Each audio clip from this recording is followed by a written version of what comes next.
Hello friends, welcome to the video lecture series on analog communication. My name is Raj Narayan Srivas and today we are going to discuss thermal noise. This is the first lecture on the topic thermal noise. Let us define thermal noise. It is a noise which is generated due to the random motion of charged particles in a conducting medium. Charged particles may be like electrons, they may be like holes, and the conducting medium may be like a resistor or a diode or a transistor. For a time instance, suppose if you want to use transistor as an amplifier, then this amplifier may behave as a source of thermal noise, since this is a noise which is generated within the system. Hence, this is a type of internal noise. From the kinetic theory, if you see at the temperature greater than 0 Kelvin, in any conductor, free electrons are continuously in motion. So why they are in motion? If you see a conducting bar, so on the surface of this conductor, there are a number of free electrons. And at a temperature greater than 0 Kelvin, there is a heat exchange between the surrounding and this conductor. So this electron gets heated and this heat energy gets converted into kinetic energy, and the kinetic energy of these electrons is directly proportional to small k times T, where small k is a Boltzmann constant and capital T is temperature in Kelvin. So you can see when you increase temperature, kinetic energy increases and the velocity. So therefore, at a temperature not equal to 0 Kelvin, free electrons are continuously in motion, and this motion is random. Why this motion is random? Since while moving, these electrons get collided with other electrons and the atoms in the lattice and keep change their direction continuously. Hence, their motion is completely random. Due to this random motion, we expect that there is a fluctuation in electron density continuously. So there is a creation of non-uniform and time-varying electron density across the ends of conductor. So in this conducting bar, due to the random motion, we can see that at any location in the conductor, the number of free electrons per unit volume is not uniform. So they distributed randomly, and this is the reason why we have a voltage generated across the terminals of the conductor. So if you see that in this conducting medium, let's suppose at some time instance we can expect more number of electrons per unit volume on this side as compared to this side, and in this case this side is more negative as compared to this side, and we say that there is a voltage generation denoted by small vn of T, thermal noise voltage. And at other some time instance, we also might expect that on this side the number of free electrons are more as compared to this side, and in this case this side is more negative as compared to this side. If you see, you might expect that the number of free electrons per unit volume on this side is same as on this side, and in that case there is a zero voltage. This voltage keeps changing, which is a time varying voltage, and it is also random voltage. So thermal noise voltage can be defined. It is a time varying or instantaneous random voltage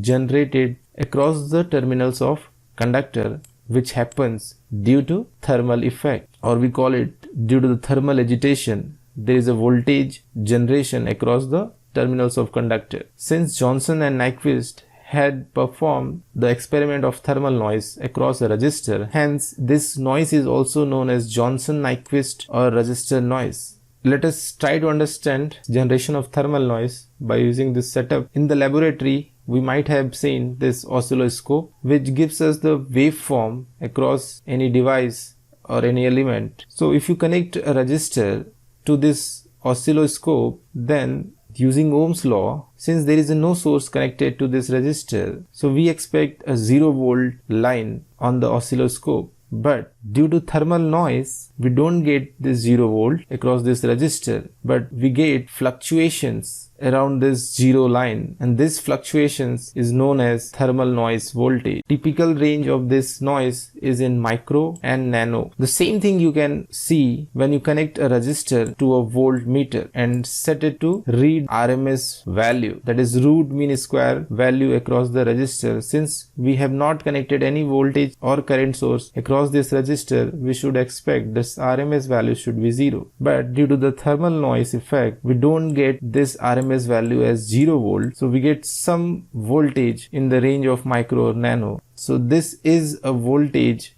RMS voltage, which is generated due to the thermal noise effect. Based on the experimental data, it was found that the density function, that is the probability density function of thermal noise voltage generated in a resistor, is a Gaussian curve having mean values 0 and the variance, or we can say the mean square value. Since the DC value or average value is 0, in that case variance is equal to mean square voltage, and that is given by this formula, that is this Vn square. The mean square voltage is proportional to the temperature, is linearly proportional to the bandwidth of observation and the resistor value. The unit is volt square. This is known as mean square thermal noise voltage. If you take the square root of this mean square voltage, we get RMS value. That is the square root of this Vn square, we get Vn, and it is given by square root of 4 kT Br volt. If you see, this K is known as Boltzmann constant. The value is 1.38 into 10 to the power minus 23 joules per Kelvin. Capital T is absolute temperature. Capital B is the bandwidth of observation in hertz. This is the bandwidth of measuring instrument or the device which is coupled to the resistor or coupled to the noisy resistor, and this R is the resistance which is generating this thermal noise. Let us see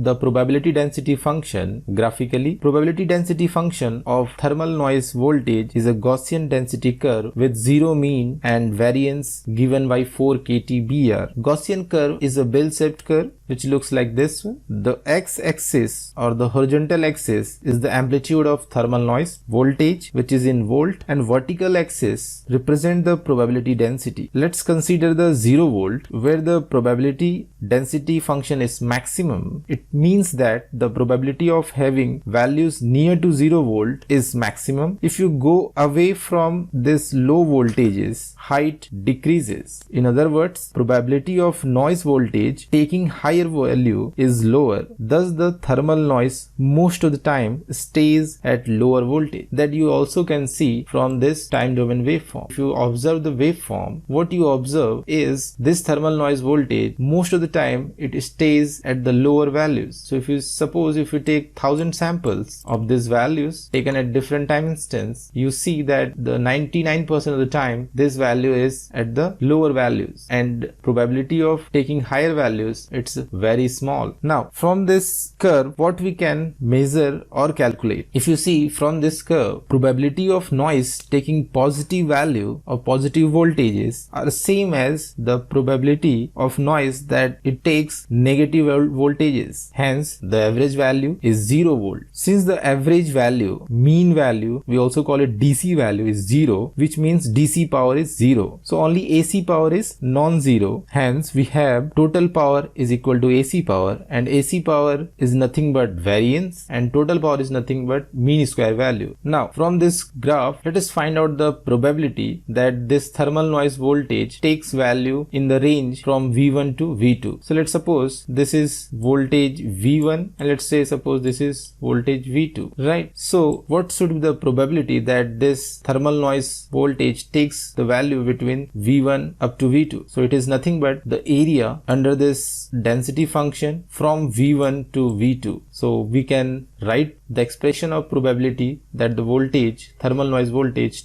takes the value between V1 and V2 as the integration of this curve limit from V1 to V2, which is nothing but the area under PDF. So area under PDF gives us the probability. Now let's see what is generated power spectral density of this thermal noise. Based on the experimental data, it was found that the PSD of thermal noise voltage is a flat spectrum. In other words, PSD is independent of frequency given by 4 kT watt per hertz if you consider only positive frequency, which is nothing but single-sided PSD, and it is 2 kT watt per per hertz if you consider positive as well as negative frequency, which is nothing but double-sided PSD. So these are the two ways that we can describe any PSD. Both are the equivalent ways to describe power spectral density curve. Let us plot this graph to make it more understandable. What we can see is that all the frequency component are present with the same strength. So let us see this double-sided. All the frequency components are present with the same strength, and if you see this also, all the frequency components are present with the same strength. Height is 4 kT here, height is 2 kT here. It is just a mathematical manipulation that double-sided PSD have to be half of the single-sided PSD. The noise whose PSD is flat or constant over entire frequency range is termed as white noise. Color white came from the fact that all the colors are present with the same proportion, hence thermal noise is an example of white noise. For a white noise, we can say that no matter at what frequency you translate your signal, noise has same strength. Like the area under PDF gives us the probability, the area under PSD gives us the power. For example, if we want to know the power in the range from frequency f1 to f2 Hertz, so let us see what it will be. So this is the frequency f1 and f2. Correspondingly, negative frequency, that is minus f1 and minus f2, and in a single-sided PSD we have only positive frequency, so we don't have to think about the negative side. So we want to find the power over this range from f1 to f2. If you see the double-sided PSD, we have to find the area at two locations, that is minus f1 to minus f2 here, and this is from f1 to f2 here. And if you see, this area is same as this area, and it is true for all the PSD because PSD is an even function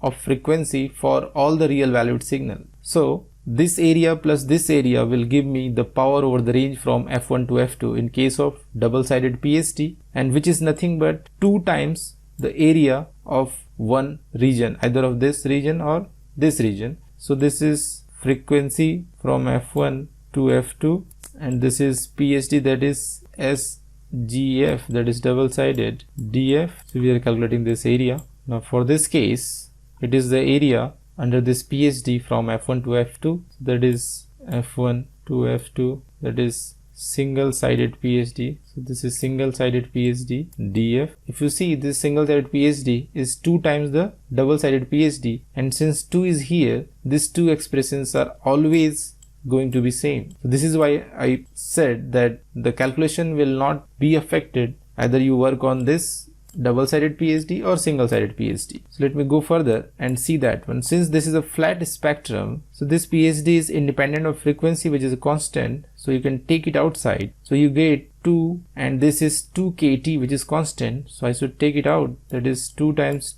2 kT, and this is a frequency, that is integration f1 to f2 df, and the integration of this is nothing but f ranging from f1 to f2, so this has to be f2 minus f1. So let me write directly. Let's define this f2 to f2 minus f1 as b. Let us define this as b. Similarly here, that is b, so we get this is b, that is f2 minus f1. So we get this is 4 kTb. So this is the power of the thermal noise if the bandwidth is b hertz. So this much power is concentrated over the frequency band of b hertz. So if you see this side, we expect the same answer on this side as well. So this is again a constant, that is 4 kT, and this integration from f1 to f2 df is nothing but f, and then ranging from f1 to f2 you get f2 minus f1, and in that case that is again b. So this is b. So you can see this power over the frequency range f1 to f2 in single-sided PSD and in double-sided PSD, both are equal. So this PSD graph gives us the power distribution of the frequencies, how power is carried out by the frequency term. So over the bandwidth b hertz, the power is 4 kTb. Now if you see the generated noise power, it has to be Vn square upon R. This is a physical power, and this is not a physical power. So here it is physical power that we are talking about. So this generated noise power is given by Pg Vn square upon R, that is RMS square upon R, that is going to be 4 kTb, because Vn square is 4 kTbr, and when you divide it by R you get 4 kTby. This is exactly the same result that we talked here that over the bandwidth B hertz, power is 4 kTB. So if you see this relation, this 4 kTB and this PSD, it is 4 kT because PSD is power per unit hertz. So if you divide this by B, you get this single-sided PSD. Now let us quickly go through this power again one more time, that this is a resistor whose PSD, generated PSD, is given by this 4 kT from 0 hertz to infinite hertz. It is completely constant, flat, independent irrespective of the frequency. And suppose we want to measure the voltage, that is RMS voltage of this resistor, that is voltmeter, and let's assume this is an ideal band pass filter. So this voltmeter, it is a band pass filter frequency response which is ideal of bandwidth B hertz. So this is HF mod HF square. So generated noise power can be calculated by first finding the generated power spectral density. So if you see carefully here, this is the input PSD and this is the impulse frequency response of the system, any system that you have connected to the resistor. And since this is the ideal one, so this ideal band pass filter that we have taken this frequency response. So in this case, the output PSD from the signal systems, we know that the output PSD is nothing but input PSD times the mod of HF square. So when you multiply this 2, since this is only non-zero over this period B, hence the output PSD has to be 0 on either side of this frequency range. And if you see in this range, its height is 1. So when you multiply 4 kT with 1, we should get 4 kT, which is constant. So this is my output PSD, or we can say that when we are going to measure this R across this voltmeter, and since this voltmeter is the ideal band pass filter of bandwidth B hertz, so only this much power will be passed through the voltmeter. So once we get the PSD, we can find the area of this PSD to get the noise power. So the area of this PSD, or integration of this PSD from over this range B, is nothing but the area, is nothing but height into width. So that is, height is 4 kT and width is B hertz. So that's why it is 4 kTB. So the generated power, generated noise power over the bandwidth B hertz is 4 kT times B that we got here. So these are the important results from the experiment, that is the generated mean square value of thermal noise voltage, and if you take the square root, you get the root mean square voltage of that thermal noise. This is the power generated over the bandwidth B hertz, and these are the power spectral density. Now let us discuss a numerical based on this, based on the formulas that we have discussed so far. So the question is, calculate the RMS thermal noise voltage appearing at the output terminal of 20 kilo ohm resistor at room temperature, and temperature is given by 290 Kelvin over the bandwidth of 1 megahertz, and